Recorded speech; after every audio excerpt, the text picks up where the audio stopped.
Добар ден на сите. Еве се гледаме уште едно понеделничко, не би рекол утро, уште еден понеделнички ден, каде што се обидуваме заедно со Лазар да ја донесеме поблиску до вас темата која вие секојдневија се однесува на трудот. Денеска сакам да заразговараме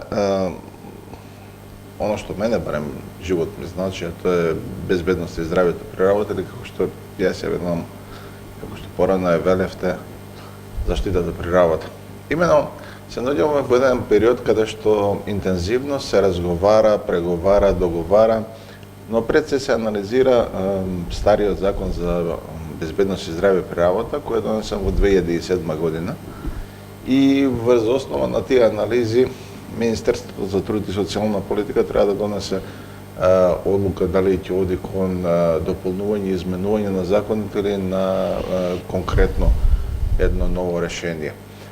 Постојат голем број на аргументи за и аргументи против донесување на ново законско решение, но генерално треба да разбереме дека тоа ќе се базира повторно на рамковната директива 89391, која всушност е, како што самото име кажува, насока во креирање на нашата законска рамка.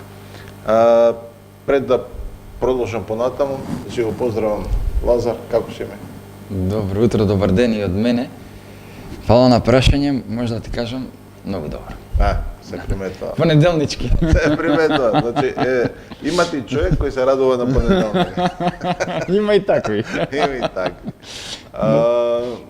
Во изминатиот период, како што ти реков, имавме интензивна една активност која е поврзана со Законот за безбедност и здравје при работа. Поточно со анализирање на потребата за негово дополнување и изменување или пак комплетно ново решение. Колку знаеш, што знаеш околу себе? Па добро, ти на почетокот напомена дека сакаш да зборуваме за тема која што е од животно значење за тебе. Јас би рекол, таа е тема која што е од животно значење за секој работник, за секој вработен во Македонија, но исто така и од животно значење и за мене, бидејќи како човек, како професионалец, дел од мојот професионален развој го посветив интензивно, проучувајќи ги феномените во областа на безбедноста и здравјето при работа, или како што кажа, во минатото, како што беше нарекувано, заштитата при работа. На прв поглед, можеби една тема која што на нашите гледачи или слушатели не им изгледа толку актуелна, меѓутоа би сакал веднаш тој стереотип да го напуштиме, бидејќи прашањето за безбедност и здравје при работа е второ поред прашање на агендата, на приоритети на вработените, на вработниците на планетарно ниво. Најнапред секако тоа се платите, претпоставуваат гледачите, меѓутоа второ по важност која што како анкета е спроведено на ниво на цела земја. Значи, огромен број на земји се вклучени, меѓуконтинентални анализи и така натаму, спроведено од страна на Меѓународната организација на трудот, второ по приоритет е токму безбедност и здравјето при работа. На трето место е сигурноста на работното место, односно на вработувањето, да не се добие отказ, едноставно изборно кажано. Така да, навистина, едно прашање, една тема која што е актуелна во светски рамки, па и кај нас.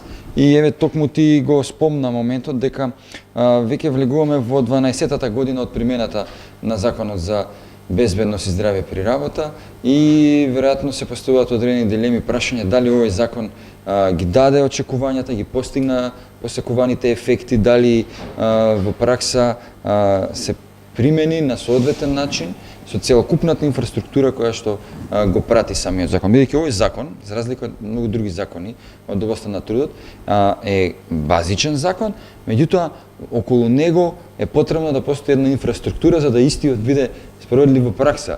А тоа е токму се огледа во големиот број на правилници и на некои други подзаконски акти кои што беа донесени во изминатиот период, а кои што требаше ефективно да ја операционализираат примената на одредбите од Законот за безбедност и здравје при работа.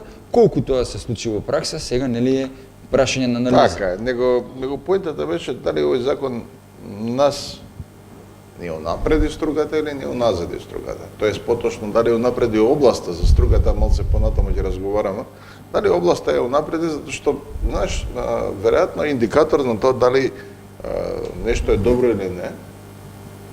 Всушност го гледаш према оно дали го спречуваш или го овозможуваш неговото случување. Ако не слушаш наш од МЗЗПР, ќе видиш дека всушност има некој си прогрес.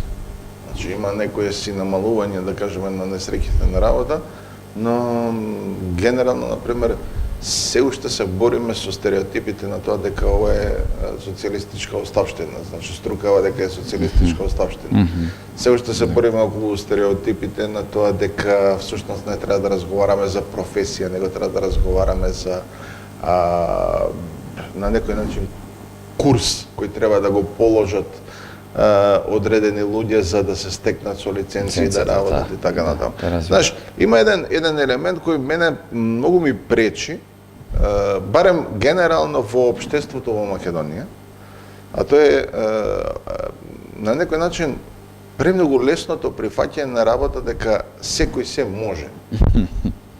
Овде, исклучително, например, дојдем во ситуација, например, кога разговараме за оваа струка, иако имавме еден, јас сум производ на тоа, имавме еден исчекор каде што требаше специализирани кадри, инженери по заштита при работа да излезат и да ја водат целата област, најнаш дојдовме во ситуација дека други луѓе од други области решија дека всушност тој не е толку паметно решение, него дека ние можеме да одиме со некои си, не ги кажам ниту хибридни, него некои онака полуродени решенија. Знаеш, ајде сега да квалификациите на страна. Дали всушност ова законско решение треба да го менуваме или треба да го комплетно ново донесеме? Па прашање на проценка е дали едната или другата опција, меѓутоа секако нешто треба да направиме. И еден исчекор нов, една нова свежина, една нова енергија и во законска рамка, за да се даде еден нов ветар во едра во целиот систем за безбедност и заштита при работа, бидејќи јас би се сложил со тебе во делот дека имаме една ситуација каде што имавме можеби големи очекувања, но веројатно прогресот кој што се направи, како што испомена, не е толку голем колку што ние посакувавме. Одредени аспекти на прогрес има во одредени делови на законската регулатива, пред се во однос на примената. Меѓутоа, ние не видовме, како што кажуваш и ти, едно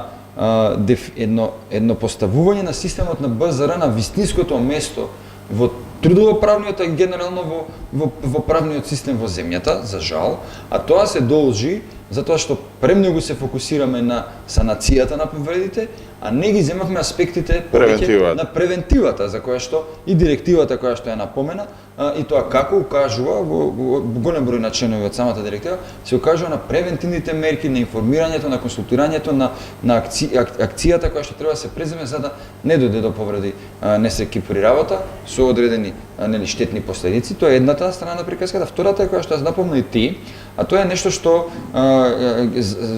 ги засега луѓето кои што работат на ова поле, но и целокупното општество, сите вработени, па и работодавачите и државата, а тоа е издиференцирање на посебна струка која што ќе си биде професионална во делот на... Зошто толкав отпор да не постои таа струка?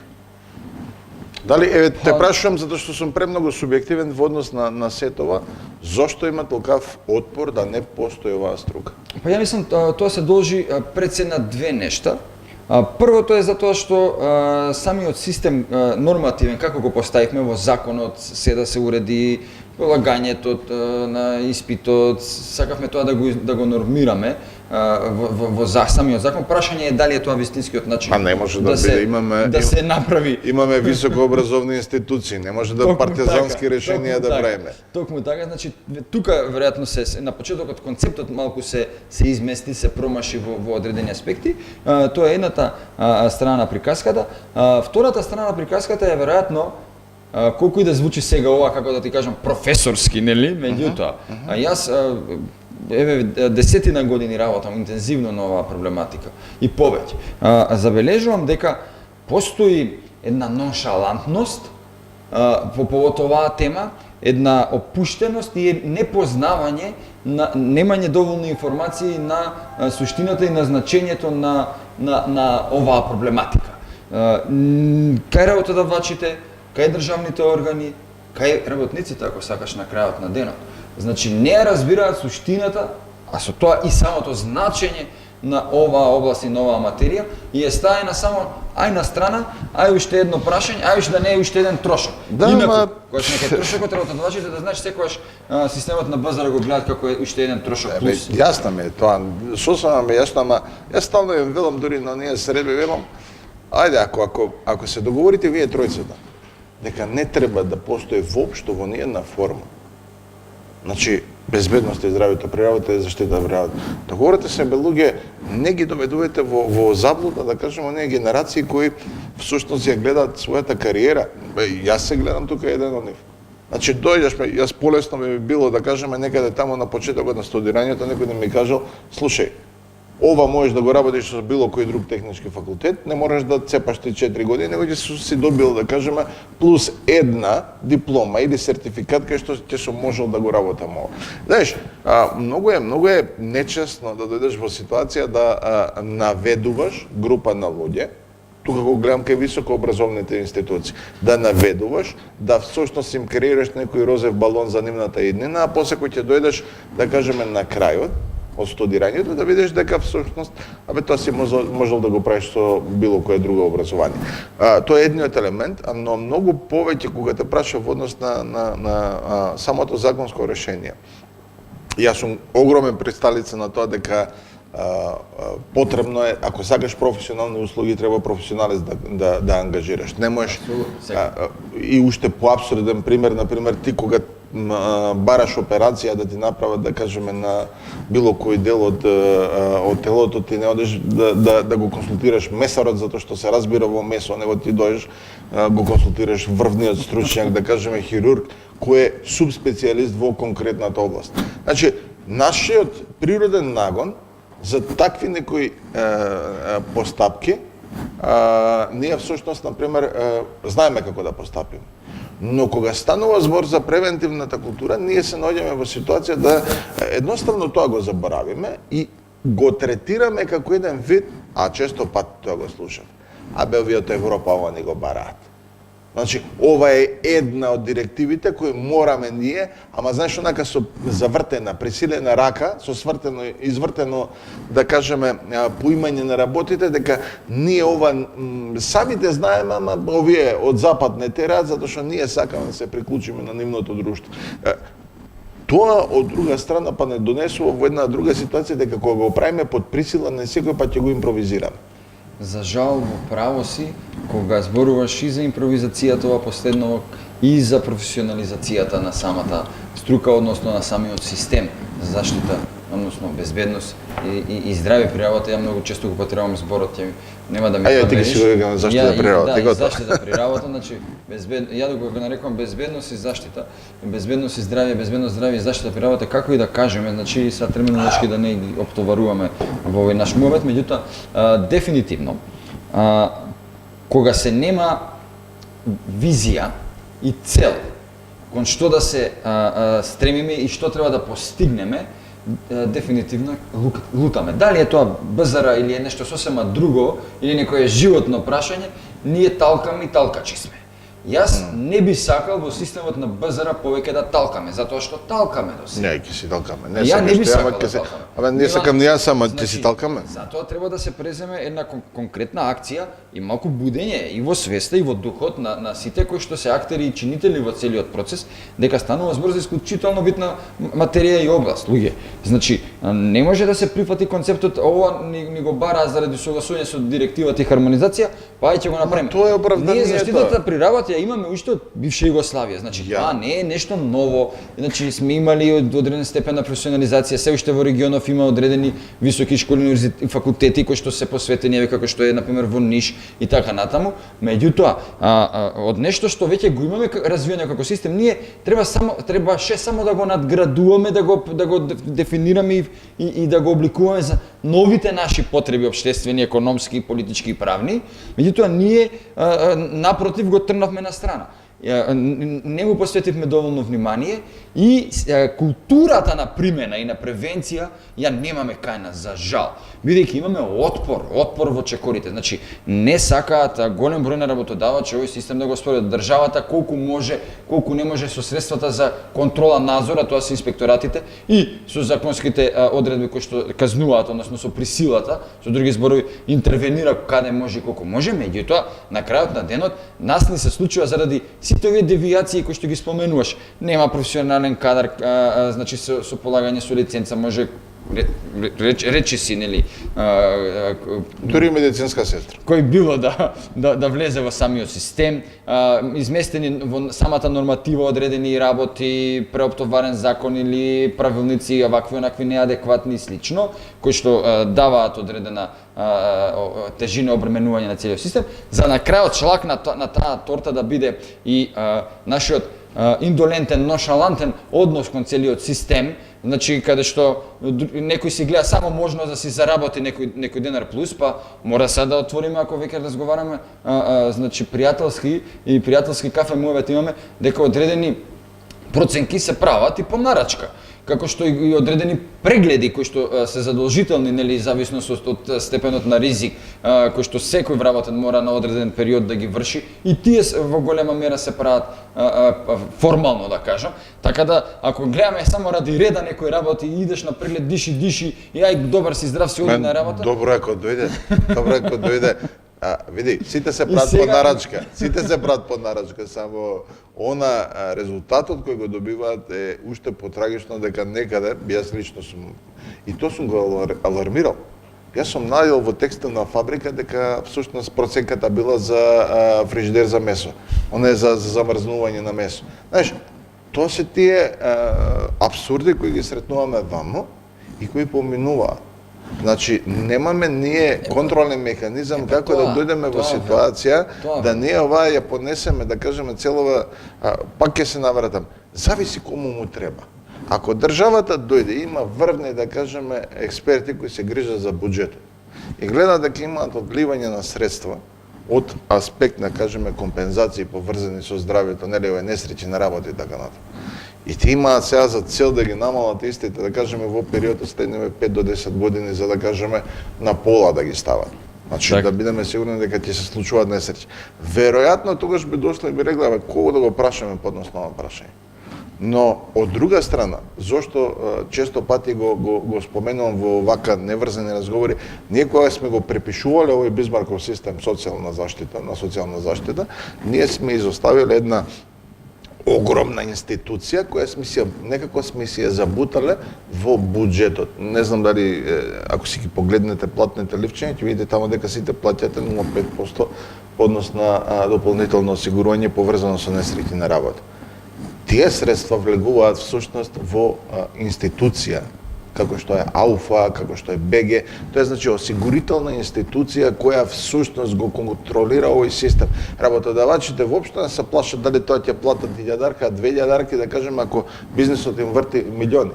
Но многу повеќе се плашат ако дојдат и целокупното осигурување на компанијата за сите вработени, им го репнат до као за кола. Ако си оштати школата, ќе си платиш и за оние прошлите и за идните сите оние невнимание. Затоа, да го сумираме се тоа. Кажи ми, и да го донесеме новиот закон. И да го донесеме. Како и да е. Ќе го вртиме, гледаме, има и расположение во страна на Министерството, значи да ги слушнат луѓе што има да кажат, дори има и иницијативи кои се поврзани со сето тоа. И да го донесеме. За кого ќе го донесеме? Прво, добро е што има добра волја да се од страна и на Министерството, на државните органи да се отворат и да водат еден транспарентен процес. Во однос на тоа дали е потребно и во кој обем промени, измени, дополнување или сосема нов закон за за безбедност и здравје при работа, и тоа е добро. Тоа е во ред. Втора работа на која што треба да се внимава е да се направи една добра анализа, а претходно веројатно прашање е кој ќе направи таа анализа и кои луѓе ќе бидат консултирани во целиот процес. Значи, многу е важно во системот да бидат вклучени луѓе кои што работат, кои што се професионалци. Ова не е, како да кажам, повик сега, јас и ти дека работиме, па без нас не може. Без секој се може. Но јас би сакал во ова општество конечно да видам да луѓе кои што си ја знаат работата, за која што државата инвестирала, ги школувала, за тоа да си го работат, за тоа да ги прашаме, за тоа да ги викнеме. Ако јас сум докторирал на БЗР, значи, веројатно треба мене да ме прашат нешто, претпоставувам.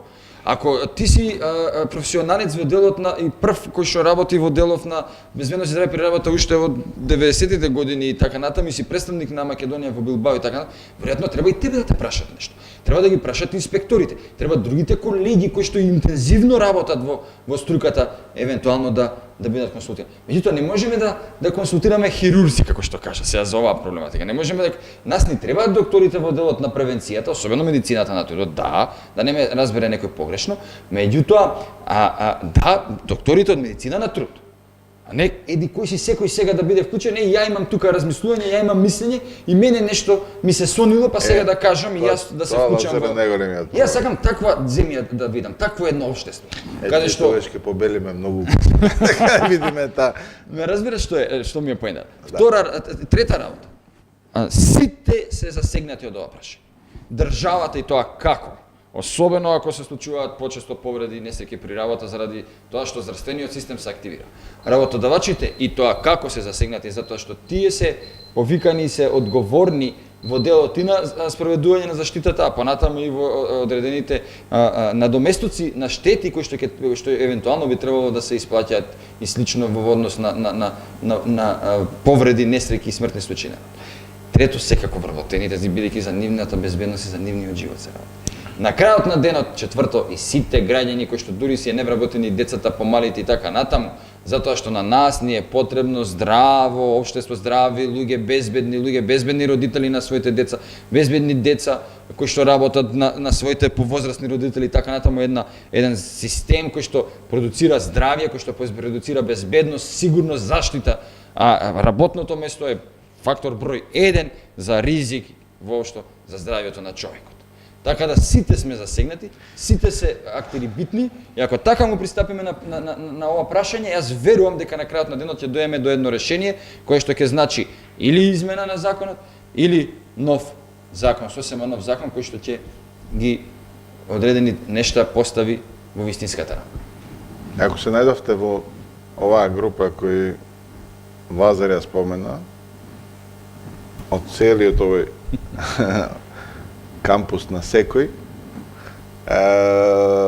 би ве поканил да всушност го посетите Facebook профилот на Македонското здружение за заштита при работа и таму да се приклучите на онаа малце поголема група која во моментов тече каде што сите ние членови од законот ги анализираме, потоа што има можност секој од граѓаните кои се заинтересираните да го направат да всушност искоментираат, предложат, дополнат и така натаму за она како би требало да наликува новиот закон за безбедност и здравје при работа.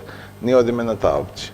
Нов закон за безбедност и здравје при работа, заради тоа што сметаме дека со измената и дополната на повеќе од 70% од веќе постојниот закон се губи смислата на одржување на таа форма.